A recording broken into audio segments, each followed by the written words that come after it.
Ampersand, and our role is to partner with marketers, specifically in the auto sector, across all tiers, to use the data and the extensive set that we have that Davina mentioned to identify auto consumers and connect them with auto brands and dealer groups wherever they are in the consumer journey. That's something we're going to talk about today.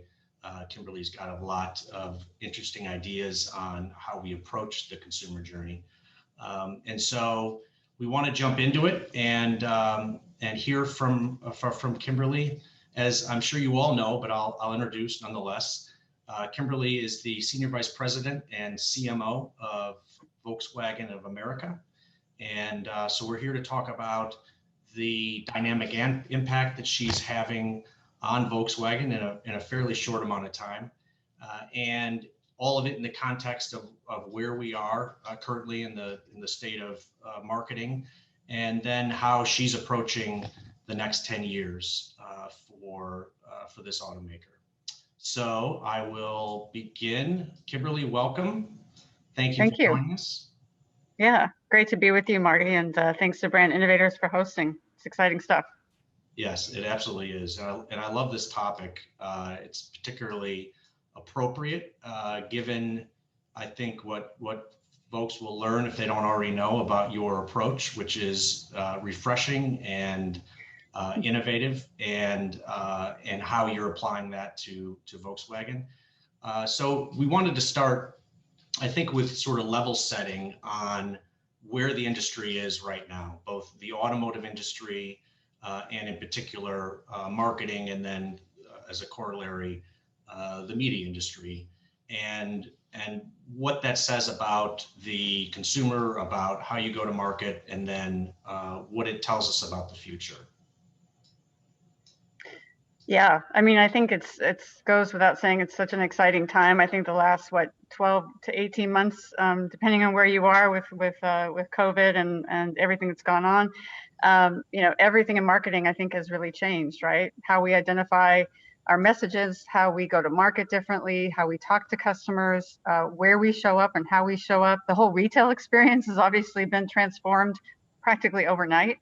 So, I know there's been a lot of discussion about that. And I'm really excited now to figure out, okay, how do we come out of this moment in time and not go back, right? So I've as we were preparing for this conversation, I'm thinking about not only just where we need to make continual pivots in all of our ways that we go to market, but also then how do we want to make sure that if we go from like the from and the to, that we go to the to and then beyond, if you will. So, if we do things like, for example, in automotive marketing, we launch cars, right? That's what we do. And so, which is great. But a lot of times we'll launch in what we call leave, or launch and abandon. So how can we use COVID as a moment to say, it's the old playbook of launching a vehicle and then going to the next thing and then going to the next thing. Consumers are in market all the time, and we need to show up all the time. So that's just one example for me of taking kind of a page from a new playbook and going forward, and how we work with our agencies, how we work with our partners. That raises a good point, because the benefit of the crisis that we went through last year is that it accelerated a lot of trends that we had been talking about, trying to implement, but were sort of rooted in the past. And this accelerated us, many years forward. How do you keep that momentum going when there's still this gravitational pull, right, to standard practices and processes and approaches that many good intentioned marketers and agencies are drawn to? Yeah, well, and I think it's an interesting time coming out of COVID too, with the summer, where you have a lot of folks that may not want to spend so much time in front of screens. They want to be out and about. So how do we make sure that we stay more mobile in our messaging, for example? How do we make sure that retail is very flexible? Because some people may be very comfortable and looking forward to going back into stores and spending hours in a dealership, in our case. And then many folks will say, well, I really prefer to do a lot of my research still at home. I'd like to come by and schedule a test drive at a certain time and have a more condensed experience. So, I think really it's what I tell dealers especially is just listen to your customers, which sounds so basic, but depending on where you are in the country, depending on your own experience and what you're comfortable with, meet the customers where they really are. And if they want you to come to them, that's great. If they want you to, do things differently, and digital retailing, for example, has taken off in a big way in our industry, you need to be there. Yes. So, and that means listening to customers a lot more than maybe what we're used to. So how have they responded? How have the dealers responded to this, to what you're talking about? Well, I think, if I'll give one thing to dealers, they're entrepreneurs, right? So they're very much their own business people. And I think that one of the things that I've heard them say a lot through COVID is, it accelerated things a lot more quickly than they would have expected. Some of them really still believe in the brick and mortar traditional model. But I've also heard a lot more of them say that, they are entrepreneurs and they need to be successful and they need to pivot and they need to be where their customers need them to be. Now, has change happened overnight? Not at all. Has it changed since COVID? Oh, yeah, absolutely. In some ways, even the most more traditional focused dealers, I think, have made some really great changes. Now, like you said, it's not swinging back to the way things were. How do we actually take this as a fantastic moment in time? It's like the good and the bad. The bad with COVID is obvious. It's completely changed everything. But on the good side, we appreciate so much more. We look at the world differently. And so even something like getting behind the wheel of a car and being in your own vehicle and being able to do experiences through COVID has changed the very nature of car ownership. And I tell dealers, listening and learning from your customers now and how they see their personal transportation, it's kind of reinvigorating, and use this as that opportunity to say, okay, I don't want to go back. Who wants to go back? We want to go forward. Let's do that.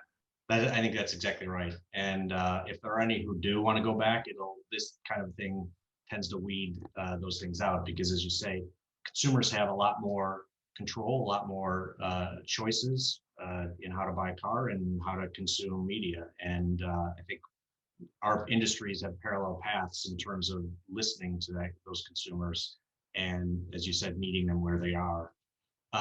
There's actually you have a visual that I think would probably set us up pretty well for this talk, and then how we're shifting to the next 10 years. So if the Brand Innovators people could just cue that up, we'll show it to everyone. That would be great. If technology cooperates, right? Yep. Can they? And if it doesn't, that's okay. Yeah. Oh, there we go. Yeah. Let's go to the next slide and just go into full screen, and that's the one we want.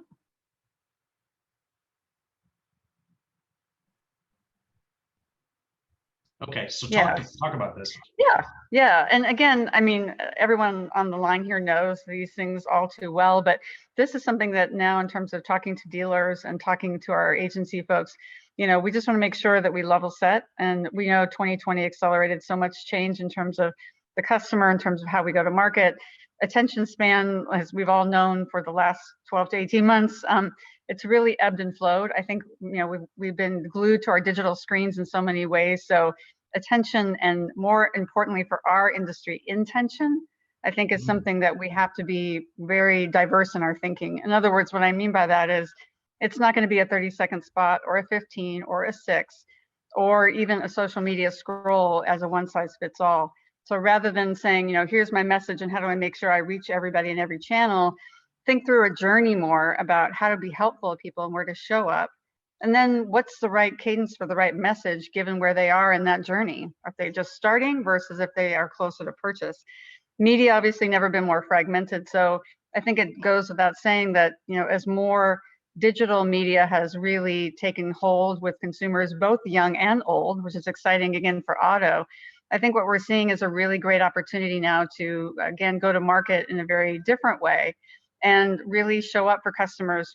Given that fragmentation has happened, take that into account when you talk about your product. Take that into account when you choose how to work with a partner, and maybe not as one moment in time, but again, thinking about that more holistically, and thinking about that with a media partner that might be able to do content for you, that might be able to do a mobile execution, that might be able to do, in our case, an AR or VR solution of some sort, so that one partner can actually help you see that whole journey across that and maybe reduce some of that fragmentation.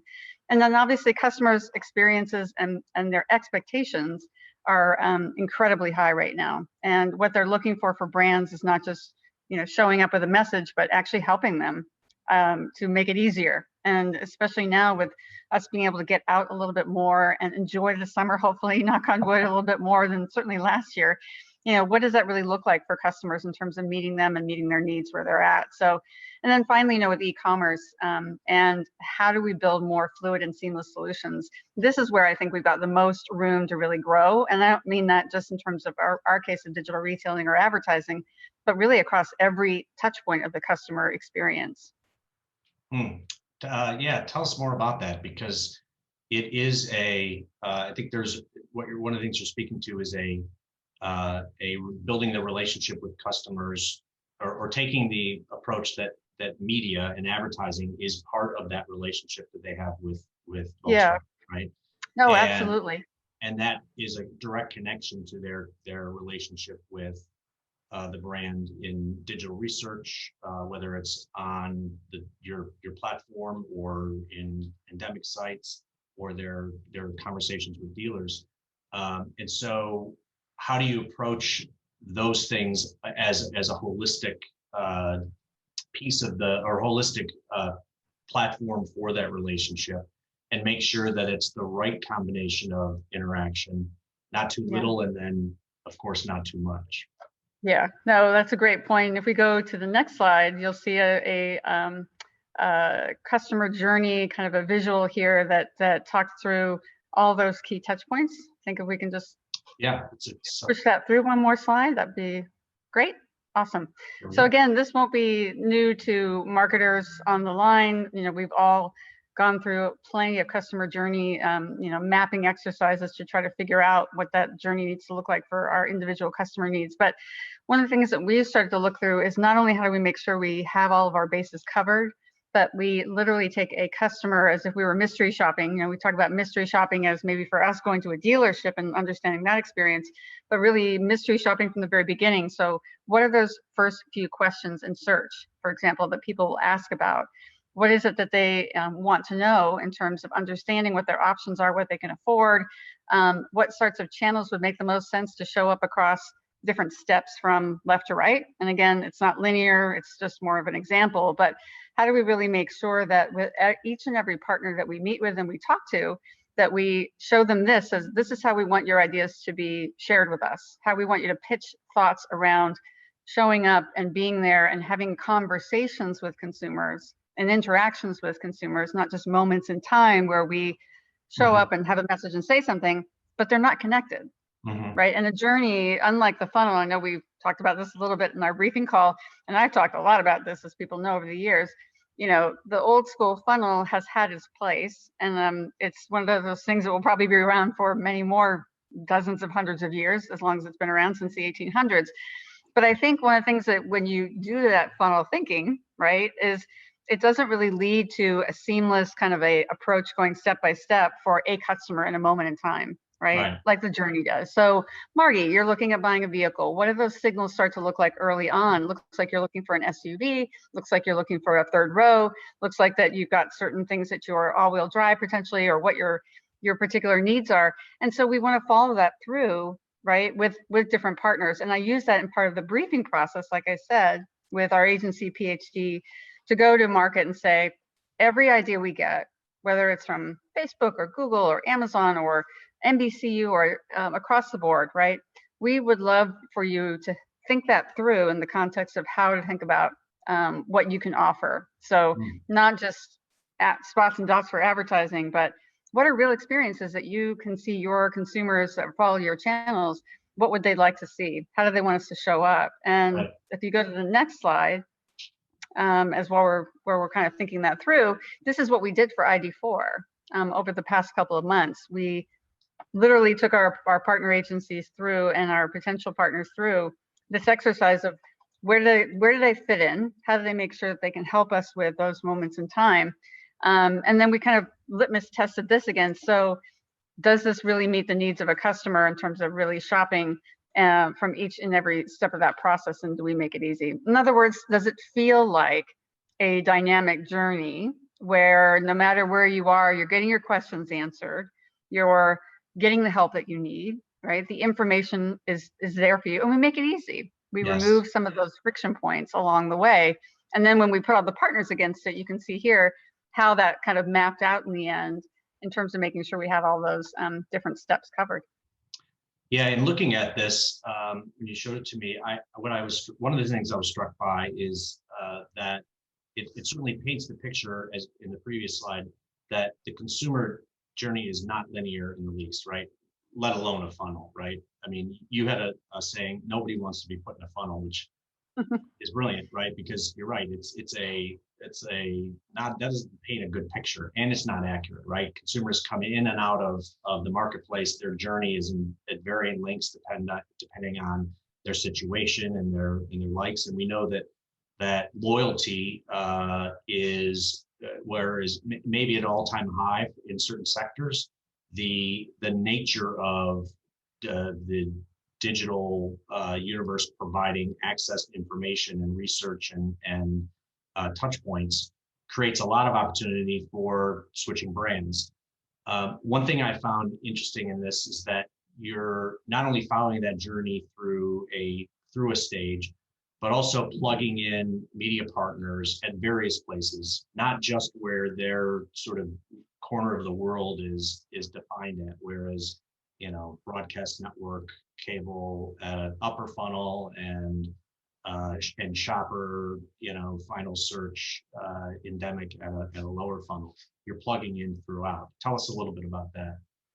Yeah, and again, I think this is something that our agency folks at PhD really embraced early on when I came on board, was that it's helpful for us to think about a customer journey, but if we actually really map out each and every piece of an engagement with a partner across that, you can soon see where it is that we have maybe opportunities, maybe we have gaps, and where maybe we wouldn't have thought partners could help us. Yeah. Maybe that we only think of, for example, in NBCU, we only think of them in terms of broadcast and cable and OTT and FEP programming only in that way. Mm-hmm. We wouldn't have maybe thought of them as, now how can they take people from that living room kind of watching experience to something that brings our car to life, and then they take action, and then they go potentially buy a vehicle. So I think a lot of partners love the fact that we were able to kind of map this out with them and look through and find opportunities that maybe they could extend their knowledge and understanding of a customer and the experience. And the other thing we talked about is how do they then complement and work with other partners? So fewer, better, and smarter kind of ways of interacting with different partners to make sure that we are showing up, and like I said, that we're helpful to those customers along the way. So I think that just lent itself to more creative ideas across the journey. You're right, more creative and more customer centric, right? Because our belief at Ampersand is one of transparency. In our case, with regard to data, measurement, attribution, across the entire process, right? And that, I think, is becoming much more common or embraced more by the industry, as we all really want the same things. We all really want this seamless, appropriate connection to consumers in a way that meets them where they are, as you say, but provides us with knowledge about how that interaction is going, not just a one-way transference. So how do you use customer data, third-party data, your partners' data connections to help inform a campaign like this? Yeah, well, one of the things that I didn't mention earlier is that, again, going back to the funnel, thinking around awareness and consideration, with the exception of ID4, to a certain extent, we're more about awareness, of course. It's a brand new EV SUV. Electrification is at a tipping point. We really need to be more broad with our messaging. We're very much more about consideration. And so with that comes more of an in-market and a near market audience. So to your point, every single partner that we talk to, every single channel, every single opportunity has to have the ability for us to be able to say, how do we find those in-market customers? How do we look at bulk data? How do we bring in other sources of information to understand what is that household looking for? What are they cross-shopping? What types of, obviously, media are they watching? And how do we show up one place? And then with that journey in mind, how do we make sure we show up in another place and another place? Because our category isn't one where you see one message and you go to the dealership. I would love it if that were the case, but that's really not the way things work. People need more time. It truly is a journey for us, and it takes some folks weeks and weeks, sometimes months, to make a decision. So if we don't start with the right data and the right customer in mind in the beginning, we don't have that access to that customer that's going to be in market, the dollars that we're investing as we go through that journey don't make sense. The ROI just won't be there. So we already start with all of our partners. Do you have a data-driven layer to make sure that we can actually target those in-market customers up front, regardless of what channel or what what offering you actually have? And then starting from there, how do we make sure we follow that to see who's interacting? Why are they interacting? What's interesting to them? How can we retarget them within your channel or your platform for more conversations? So we follow, again, smaller number of partners, but more thoughtfully along that journey with them. And data is a huge part of that. We don't want to show up and not be helpful, or give them information that's not going to be relevant to where they're at. Super, super important for us as we focus on consideration. That's excellent. This, I also I took from this is something you'd said in a previous interview, where you take inspiration from companies outside of the auto industry, and in particular, the digital world and specifically DTC brands. So talk about how that's influenced your decisions with Volkswagen. Yeah, absolutely. I mean, I think it's something even pre-COVID that digitally native brands and direct-to-consumer brands, I would envy them, because they were able to have more direct conversations and shorten that time span between the time somebody expresses interest and then they actually go to the dealership to purchase. If we were able to take some of the best of digitally native brands and say, how can we not control the experience, but how do we take out the friction? And how do we have a more focused conversation with a consumer about how do we help them make a decision, identify which car is right for them, and then ultimately go and find that inventory and get that vehicle? That, every step along that way, wouldn't it be great if it were a closed, kind of not closed environment, but more of that direct-to-consumer mentality, not necessarily direct-to-consumer in practice, but that mentality of making sure we tell the story that we want to be able to tell, and we take out the friction. And one thing I love with those brands, even before COVID, like I said, is they just make it easy, right? And they make categories that may not have stood out before just more interesting, I think, and more fun. Like, away with luggage. Who thought about luggage so much before? Luggage, and mattresses. Mattresses with Casper, etc. So, and eyeglasses with Warby Parker back in the day, many years ago. But now, fast forward, and really every brand has to be an e-commerce brand of some kind, right? You have to have some type of offering, even if it's just a remote pickup or it's a remote test drive, or in our case, setting up appointments virtually, things like that. You need to be able to meet the customer where they are. So we've been able to take more of those lessons, I think, more easily now. And we've started to look at that for ID4, and how do we, with a reservation system up front, how do we learn from what the customer is looking for, help them make that decision quicker, hand them off to a dealer, and then give them the delivery of the vehicle. So a lot more time spent learning from those types of non-auto brands on how they do customer acquisition, delivery of the product, and then ultimately how do they communicate in a more direct and succinct way, given kind of the complexity of our industry. So let's take that. I think that's a good segue into the EV marketplace. I think we can probably take this down. Just go to us, and a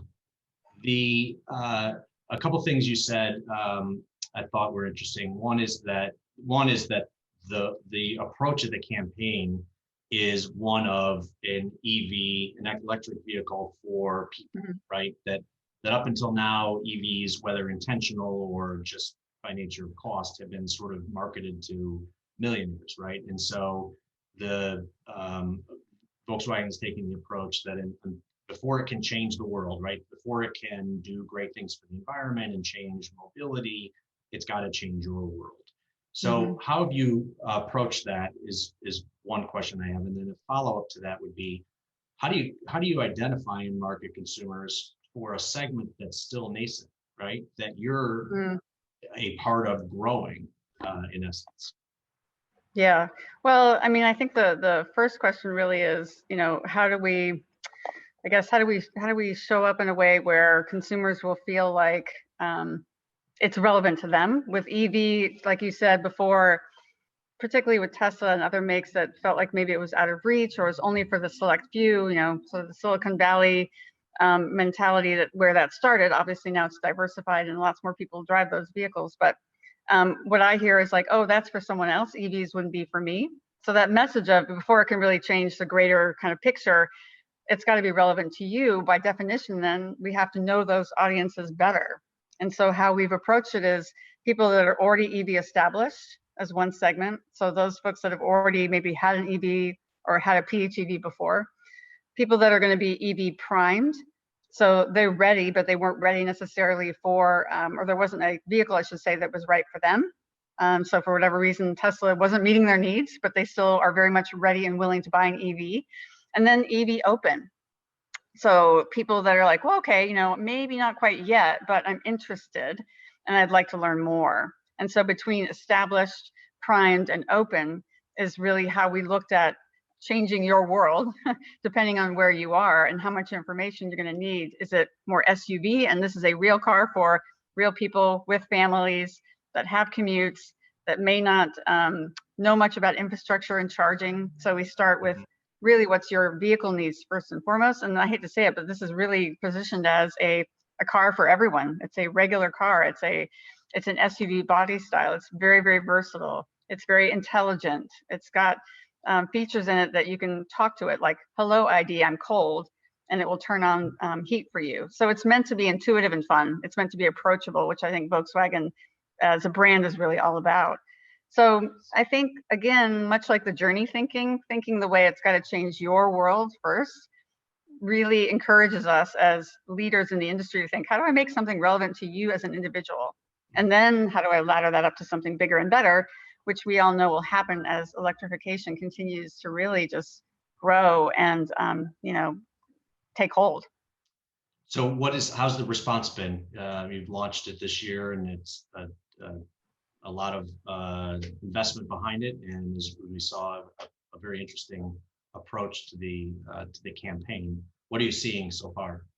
Yeah, it's great. It reminds me a lot of vehicles that I've worked on in the past that were kind of first to market as something that could really be seen. And again, I'm going to put this in air quotes, but a real car that people love the drive of it. They love the response of it. They love it so intuitive. It's easy. It feels and looks a little bit like a spaceship inside, but it's actually more like the Jetsons style of a spaceship. In other words, it just seems cool and fun. It doesn't seem like there's too much tech or it's too much work to be able to figure out how to understand features and how to learn from it and drive it. They love all that. We get 3 years of charging with Electrify America, so we make it a little easier for them to start to look at how they charge. So that's super, super helpful. But I think a lot of folks just are excited because they see this car as a tipping point. Yes. And they see it as, it's not a one-off, but if it's as easy as this, they'd love to see more EVs on the road. So across the board, different age groups, folks that are really into EVs, folks that are brand new to EVs really like the car. Yeah. And you've sold out, right? Early reservations? Yeah. Yeah, basically for the next several months. So we'll see. Will there be any impact because of the chip shortage on that launch and release to consumers? No, we've been fortunate on that one. It's impacting obviously the entire industry and some of our lineup, but for now, knock on wood, ID4 continues. So that's good. A headline right there. Yeah. A lot of vehicles are not. Of course. Yeah. Yeah. One thing, I was hoping this would come up in a question, but I'm going to ask it just in case. What was the thinking behind the brilliant thinking, I think, behind the ID4 spot in the first break of the SNL hosted by Elon Musk? Well, you know, I think that was kind of a fun way for us to take a little bit of a a little bit of a a poke at Tesla. So, and it seemed like obviously we were not the only ones that did that. No, And you were the just first. kind of fun. Yeah, It was exactly. yeah, I as a consumer, I've loved it. And because of where Tesla is as this sort of, pioneer in the space, but still, as you said, a bit of an aspirational brand with a leader who's at at once visionary and dynamic, and at other times just off the Different. charts, Yeah. right? And we saw that obviously in the show, but that's Yeah. what I looked at it as sort of, teeing up it was a perfect environment where viewers were teed up for the idea, and ID4 is like the application. This is the Yeah. killer app that Yeah. that Yeah. maybe Tesla doesn't yet have. So Yeah, but again, it's exciting for the whole industry. I think it it's is. like we talked about, the next 10 years of marketing, so much changes on the horizon. I think a good moment in time for us to leave the legacy thinking behind and start fresh and start in some really fun new ways. And electrification hitting that mark around the same point in time, I think is really a fantastic opportunity. Excellent. So I think we have a few more minutes. If not, somebody alert me. One thing you've said, and this may be backing up a little bit, but you came from Mitsubishi, right? Most directly. You've been at a number of car makers over the years, but you came from Mitsubishi, and you talked about that being a challenger brand, but that you brought a lot of that same attitude of challenging to Volkswagen. How does that play out in your approach? Yeah, well, and even though Volkswagen is obviously a massive brand globally, here in the US with a 2.3 or so percent, 2.5% market share at the moment, we are a challenger brand for all intents and purposes, at least in the consumer's mind. So what I love, love, love about challenger mentality is it allows you and gives you permission to not only look outside the category for inspiration, but you have permission to try things that might be a bit different. And that's okay, right? It's kind Yes. of expected. It's like other brands will kind of stay the course, but if anybody's going to change things up and change the language of how we talk about, trims and different car levels, maybe change up experiences on a website, maybe look at social a bit differently, try something fun on TikTok, stay tuned for that.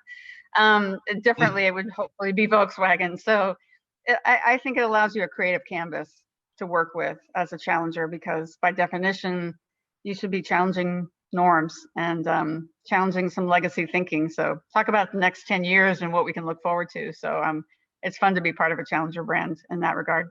Yeah, that is, and we love it as media partners and consumers. How do your folks in the home office in Germany respond to that? Because as you said, Volkswagen is the massive brand provider around the world, and obviously your approach is probably a little different than theirs is in other countries. Yeah, but I think they, talk about data. We share a ton of data back with them in terms of what consumers are considering, thinking, attitudes towards the brand, how that's changing, how we need to do things differently. We need to show up, and everybody's pinched for a budget now. Everybody's trying to reach the same consumers. The market is crazy right now. It's very active. So, I think what Germany is looking at is, okay, if you're going to do things a bit differently, what does that look like in terms of making sure that we deliver on a global, result, and that we maybe can even learn from that? Because I think profitability, I think pressure on resources and budget is something that globally every brand at some level is feeling, right? We're a mature industry, that's going to happen. So what can we learn from some of these test and learn opportunities in the US that maybe other markets can take as a way for them to apply some of that to their own markets? And so I think that's going to be something that going forward is going to be even more important for global. Love it. That's a great point. It's I always found global marketing an interesting thing, considering how much different consumers are and markets are and vehicles are across the globe. It almost seems like an impossible thing, but when looked at it as best practices taken from different parts of the world and applied, Yeah. it can create brilliant results. Yeah, I noticed one of the questions that we had, I saw a couple of questions come in. One was about how do more mature or older brands jump onto some of these new platforms like TikTok, for example, and how to show up in the right way. And I think that's a fantastic question, because I think it's going to be one, as we see more diversity of different channels and platforms coming online. It's the question kind of is, well, how do we show up in the right way? What do we do? What's our strategy? And one of the things I encourage marketers to do, especially in auto, is where you're new to it, become a consumer first, like start from there, learn the platform yourself, see what they're doing. And I think one thing that's surprising on TikTok is just one example, since we're working on something with them at the moment for ID4, the preconceived notion that that's for you folks, that's for younger folks only. What I love about TikTok is it's approachable for all ages. And the content itself is not meant to be an advertising moment in time. It's really meant to be more of a learning opportunity or entertainment, and in its pure and most, I think, fun sense.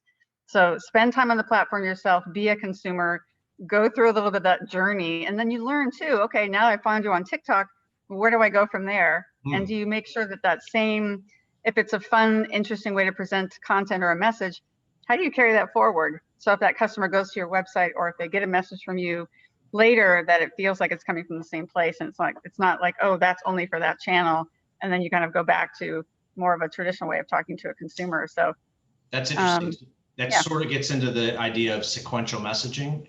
Is that something that you're trying to approach? And yeah, absolutely. How do you manage that? Yeah, and again, journey planning, right? If you have that journey in front of you, like we do with our content as well as our media, you have to start off and follow that. A funnel might say, okay, I've got general awareness messages, and then I've got intention messages and go buy messages. But if you have a journey, right, it's going to be, I think, a more helpful way for you to see, pique your interest, have a conversation. What are you looking for? Where are you going? And then making sure that that's how you, like I said, show up, if you will, in different ways across different channels, more authentically and more deliberately. Right. So along those lines, how from a one-to-one perspective, once you've identified consumers and they're, say, closer to the purchase or even not purchasing, right? How do you interact with them one-to-one? What do you employ in order to do that more personal messaging? Yeah, and it's interesting because I think CRM has been something that we have kind of, I don't want to say taken for granted, but now we're looking at it as this is really a fantastic opportunity for us to have more opt-in type of content. So rather than saying, come to our website, submit a lead, or become a hand raiser, how do we actually prompt you in social, in search, and other channels to then sign up for content that might be relevant to you? And then how do we make sure we have that content baked in advance for ID4, for example, for audiences that are kind of interested all the way through purchase, all those questions that we gather, then we form content to answer those questions, from infrastructure, charging, maintenance, all those kinds of things. So then we actually have like a newspaper or a curriculum or something where you have to actually plan out content to make sense from A to B, that we put that journey sort of thinking into it. And it seems to be working pretty well. Excellent.